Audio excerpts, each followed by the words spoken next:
The Pruitt family kept 2 sets of books, one for the witnesses, one for the money. I found the second set in a locked filing cabinet in the basement, and the numbers didn't match the covenant's language about consideration at all. They matched the language of debt collection. The filing cabinet was at the far end of the basement, behind the last shelf, flush against the wall in a way that suggested it had been placed there deliberately, not stored, placed. It was a standard 4-drawer lateral cabinet, the kind that has been in every office in America since the 1960s, and it was painted the same gray as the concrete wall behind it. If the single overhead bulb had been positioned 6 inches to the left, the cabinet would have been in shadow so complete that you would have walked past it entirely. I do not think that was an accident. The lock was the kind that takes a small, flat key, the kind that comes on a thin wire tag in a manila envelope, and I found the envelope taped to the underside of the second shelf from the bottom, the one shelf I had not pulled a binder from, in a corner where the tape had gone yellow and brittle. Someone had put it there for someone who would be looking. I understood, standing in that basement, that the looking had always been anticipated. The bottom 2 drawers were empty in the way a room is empty after someone has cleared it in a hurry. Not organized absence, but removed presence, the kind that leaves the smell of paper and the ghost of file tabs still visible in the dust at the bottom of each drawer. The top 2 drawers were full, not full of binders. The binders were on the shelves, the operational record of the covenant in every year going back to 1941. What the cabinet held was different in kind and different in intent. These were financial documents, ledger sheets printed in columns with handwritten entries going back to the late 1960s, bank correspondence on letterhead I did not recognize from institutions that no longer existed, transfer confirmations, wire instructions, and in the front of the top drawer, in a red folder with no label, a document I had to read 3 times before the structure of it resolved into something my brain was willing to accept as real. It was a schedule of accounts. Not accounts payable, not accounts receivable, accounts held, accounts in the names of every woman who had ever signed the covenant going back to 1969, with running balances that did not decrease. They increased, every year, with interest. The accounts were not savings accounts. They were not investment vehicles. The structure of the ledger was not the structure of a gift held in trust. It was the structure of a loan. Each annual stipend disbursed to a witness was recorded not as a payment made but as a disbursement, a draw against a principal balance. The principal was the property. Not the farmhouse, not the acreage, the covenant itself, the witnessed and notarized obligation, which the Pruitt family's operational documents described in the adjacent column as the underlying collateral. Every payment was a loan secured against the witness's continued performance of their obligation. If the obligation lapsed, if the witness left the property outside of approved transition windows, if the documentation lapsed, if the witness died without a successor in place, the full outstanding balance became immediately due, not to the estate, not forgiven, due, to the Pruitt family. I stood in the basement and read that clause 4 times, and then I sat down on the concrete floor because my legs had made a decision my brain had not yet ratified. The women who had lived in the farmhouse had not been paid for their witness. They had been extended credit for it, credit that accumulated over their tenure, that grew each year they stayed, that would have been impossible to repay with any sum a person of ordinary means could produce. The stipends were not income. They were the mechanism by which the debt grew faster than any witness could understand, distributed in amounts that felt like compensation, and structured as something else entirely. I thought about the women in the binders. I thought about Margaret. Margaret, who had lasted 14 days and filed a withdrawal and spent a decade of her life believing something had followed her out of the house. I did not think the thing that followed Margaret out of the house was supernatural. I thought it was this. I thought she had looked at the same numbers I was looking at and understood what they meant. Not a haunting she had agreed to observe, but a debt she had agreed to carry, and the debt did not leave when she did. The debt, under the clause in the adjacent column, had only escalated. I went back through the top drawer looking for dates. I needed to know when the structure had changed, whether the early Covenant witnesses had understood they were borrowing against their own obligation, or whether this was a modification, something added quietly in a generation when the witnesses would not have had lawyers to review the secondary documents. The earliest ledger sheet I found with the loan structure was dated 1969. The correspondence before that, the 1940s and 1950s files, used different language. The word used in the pre-1969 documents was stipend. The word that replaced it in 1969 was disbursement. One word. The entire architecture of extraction hinged on one word that most people would not have known to distinguish, in a document stored in a basement, in a drawer, behind a shelf, accessed by a key taped under the bottom shelf in a yellow envelope that no one would find unless they were already looking. The precision of that concealment was what stayed with me. This was not a loophole, this was a design. My phone rang when I was still on the floor. The screen lit the concrete around me in a cold white rectangle. Cale. I looked at his name and thought about the voicemail he had left on my last drive back to the city, how he had said there was an additional element of the Covenant's terms he had not yet had the opportunity to share, that he had been waiting for me to be in a position to understand. I understood now. I answered. His voice was exactly what it had been every time before, unhurried, precise, the particular register of someone conveying information they believe to be self-evident and do not expect to be disputed. He said he was glad I had found the filing cabinet.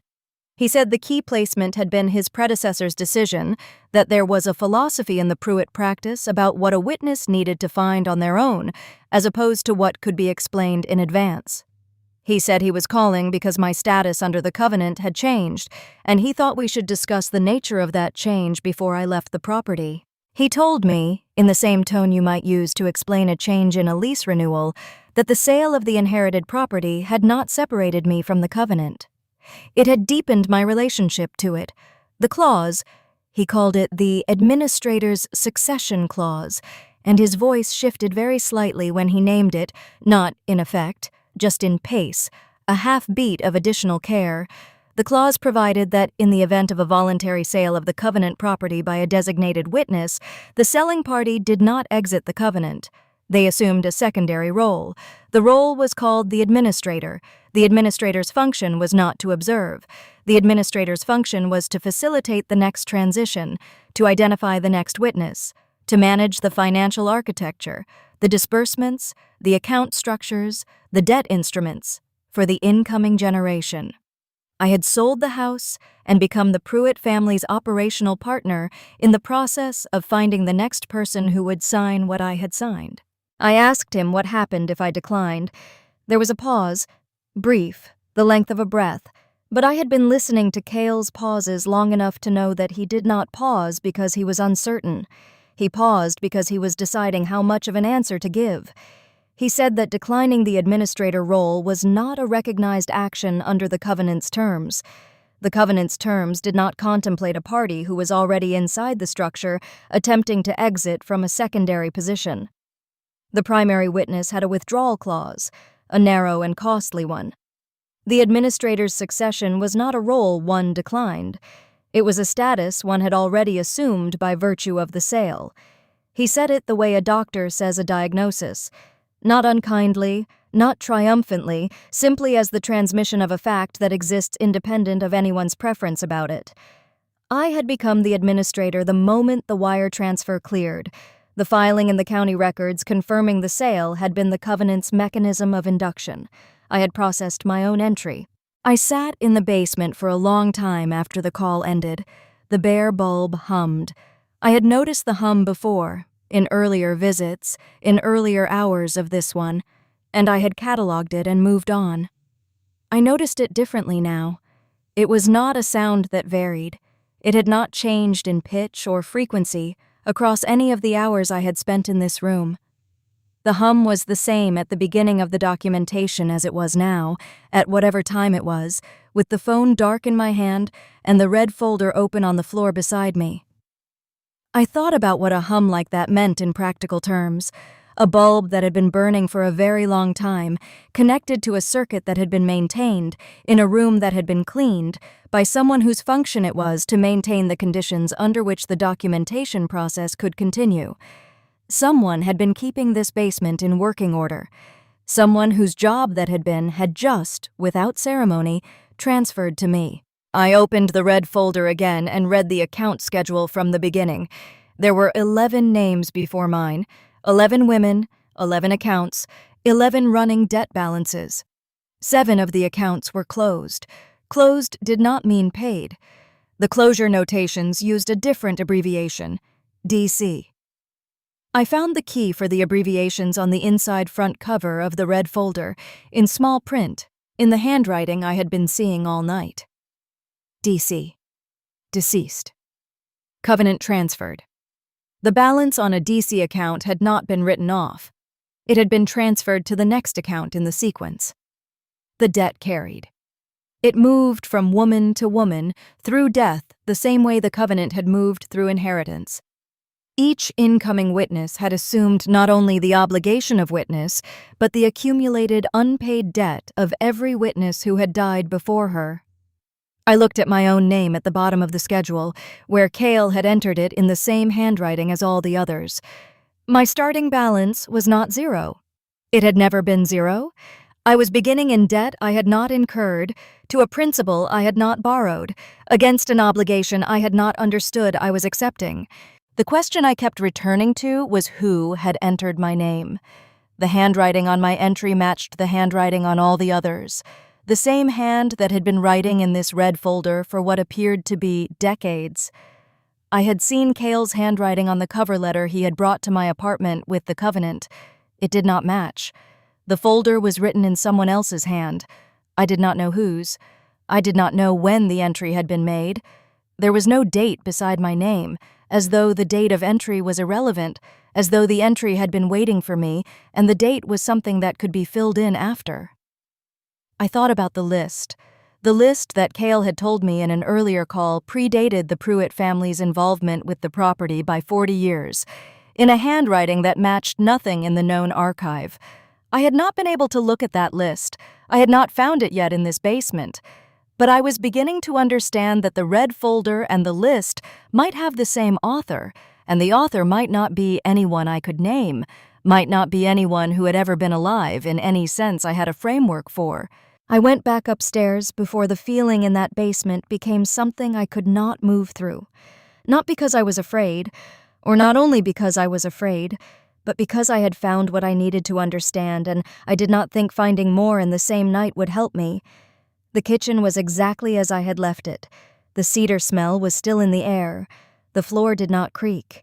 I stood at the sink and ran cold water over my hands and looked out the window at the field, which was dark except for the particular blue of a sky that is overcast without being clouded, the light from somewhere diffuse and sourceless, the kind of light that makes the field look like a stage an hour before the production begins.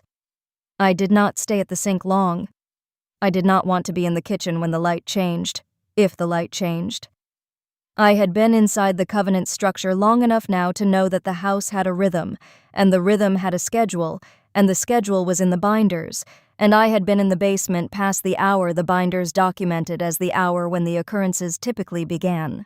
I drove back to the city with the red folder on the passenger seat. I did not look at it.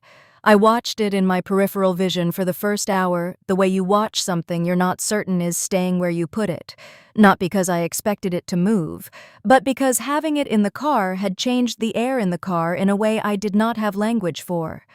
I had taken it from the filing cabinet knowing that removing it from the basement might constitute something under the covenant's terms. I had done it anyway. The thing about understanding a structure is that it changes your relationship to everything inside it, including yourself, including the choices you are making in real time as you move through it.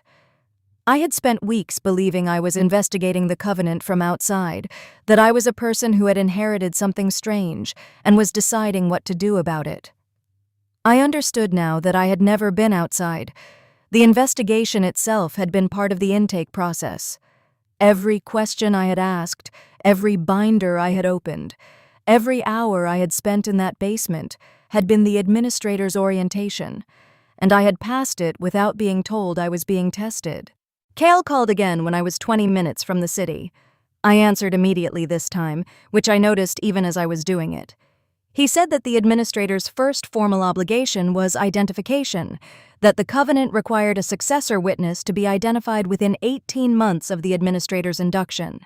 He said 18 months was the standard interval, that it had been refined over several generations of the covenant's operation, that shorter windows produced witnesses who were inadequately prepared, and longer windows produced gaps in coverage that the covenant structure was not designed to accommodate. He said the identification process was not arbitrary. There were criteria. The criteria were in the operational documents in the filing cabinet, the ones in the third drawer, which I had not opened. He said I should go back and read them before our next meeting. He said our next meeting, in the same tone as everything else, as though the meeting's existence were already confirmed, as though my attendance were not a question that had been posed. The criteria. I thought about that word the rest of the drive. The Pruitt family had been running this process for over a century, and in that time they had developed criteria for identifying who would be the right person to carry the covenant forward. I had spent weeks thinking of myself as someone who had been selected, the list with my name on it, the 17 bidders, the wire transfer calibrated to the exact number that would make me say yes without calculating twice. I had understood the selection as something that happened to me.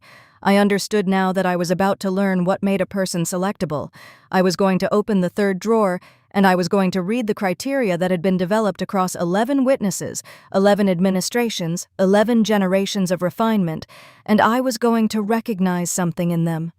I was already certain of that, with the certainty of a person who has spent enough time inside a system to see the shape of what they are about to be shown. I was going to recognize myself, and then I was going to begin looking at other people with the same criteria in my hands. I did not sleep that night. I opened my laptop, and I went through everything I had learned about the Pruitt family from the outside, the legal filings, the property records, the county database. I had done this before and found a structure that looked ordinary from the surface. I looked at it again now with the red folder on the table beside me, and the surface held, and the surface was the point. The Pruitt family had not hidden the covenant's existence. They had hidden its architecture. The filings were all correct. The transfers were all recorded. The financial instruments were registered in a way that would be coherent to anyone reading them without the key, without the abbreviations on the inside cover of the red folder, without the distinction between stipend and disbursement, without the clause that transformed a sale from an exit into an induction. The whole structure was legible if you had the translation, and the translation was kept in a basement, behind a shelf, in a drawer I had not yet opened, and no one who needed the translation would find it until they were already inside the structure it described. By morning, I had constructed a timeline. The Covenant's operational structure had been modified at least 3 times in its documented history. 1969, the disbursement shift. 1987, a modification to the DC transfer clause that made debt carry more cleanly across the succession. And 2003, something in the witness identification criteria I could infer from the financial documents but couldn't fully read without the third drawer. Each modification had made the structure more efficient, more durable, more self-sustaining. Whatever the covenant had been in its original form, whatever arrangement the first generation of Pruitts had made, or found, or inherited, what existed now was something that had been optimized across 5 generations of administrators into a machine for the continuous, self-funding, self-staffing operation of a process I still could not entirely name. The haunting, or the containment, or the witness obligation, whatever happened in the farmhouse between the hours of 2 and 4 in the morning, whatever the binders documented in flat procedural language, was not the product. It was the reason the machine existed. The machine itself had become the product. Cale's third drawer held 4 documents. I know this because I drove back to the farmhouse 2 days later, before I had fully decided to, and I opened it. The first was the criteria document. 8 pages, single-spaced, the same handwriting as the red folder, undated. The criteria were not what I expected. They were not a list of vulnerabilities or a profile of a person in distress. They were a description of a type of attention. The document described a person who, when placed in proximity to the inexplicable, did not run, did not rationalize, and did not look away. A person whose first response to the presence of something beyond their framework was not fear, but observation. A person constitutionally oriented toward the recording of what they witnessed rather than the management of their response to it. The covenant, the document said, required a specific quality of witness. Not a person who could endure what the house showed them, but a person who could see it clearly enough to document it accurately. The selection was not for tolerance. The selection was for a particular kind of perception. I had been selected because of how I look at things, because of how I had always looked at things. The second document in the third drawer was a candidate file. It was not old. The paper was the ordinary weight of a printed document from a contemporary office, and the corner of the first page bore a date. 4 months ago, the month before the estate lawyer had first contacted me about the property. The file contained a name I did not recognize, a residential address in a city 3 states over, a summary of financial circumstances, and a brief notation at the bottom of the first page in Cale's handwriting — I recognized it now from the cover letter — that said, "Perceptual profile consistent. Current obligation pressure adequate. Recommend approach via estate mechanism when available property presents." Below that, in the same hand, flagged for primary list. I stood at the cabinet for a long time with this document in my hands, long enough for the gray light in the study to shift, long enough for my shadow to move across the floor by a measurable amount. Someone whose name I did not know had already been selected. They did not know it yet.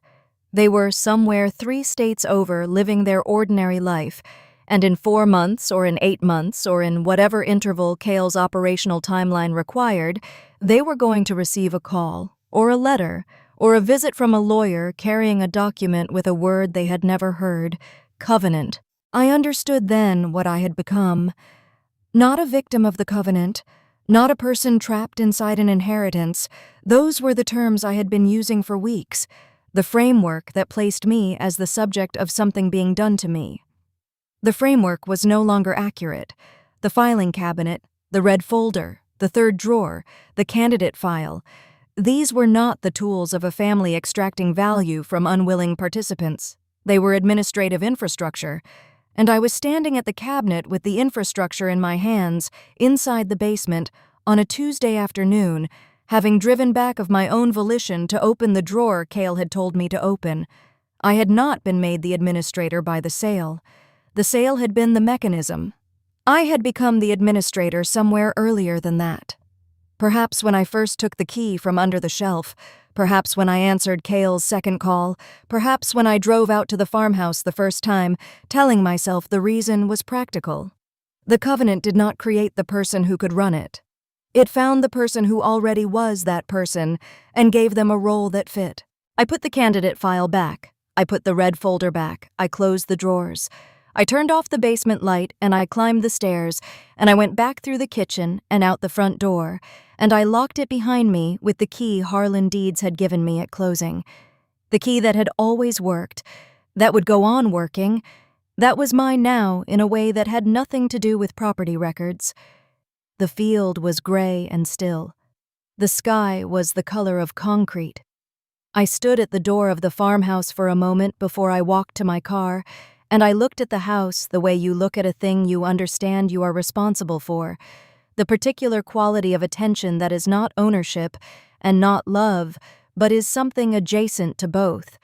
The attention of a person who has accepted that a thing requires care, and that they are the person who will provide it, and that this acceptance happened so gradually that there was no single moment they could point to and say, "That was when I said yes."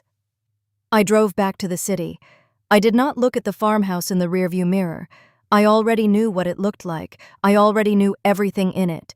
And somewhere 3 states away, a person whose name I now knew was living their ordinary life, and I had a meeting with Cale on Thursday, and on Thursday I would learn the protocol for the approach. I have thought a great deal in the weeks since that Tuesday about the word voluntary. Every action I took in the sequence that made me the administrator was technically voluntary. I could produce a list in order of every decision I made that no one forced. The drive to the farmhouse, the key, the basement stairs, the filing cabinet, answering the calls, reading the folder, returning for the third drawer. Every single one of those was a choice I made, in the specific sense that I was not physically compelled. And yet, the sequence of them, the way each one followed the previous with the logic of a thing that has only one next step, did not feel, from the inside, like a series of free choices. It felt like reading a sentence to its end. You make the choice to begin reading, and the grammar does its work, and you arrive at the period without having made any subsequent decision. The covenant was written in a grammar I had not known I was susceptible to, by someone who had understood the shape of my attention before I had arrived at any property, before I had answered any call, before I had been offered any number calculated to fit the contours of my particular financial terror. The debt I was carrying had been accrued, in some sense, long before the disbursements began.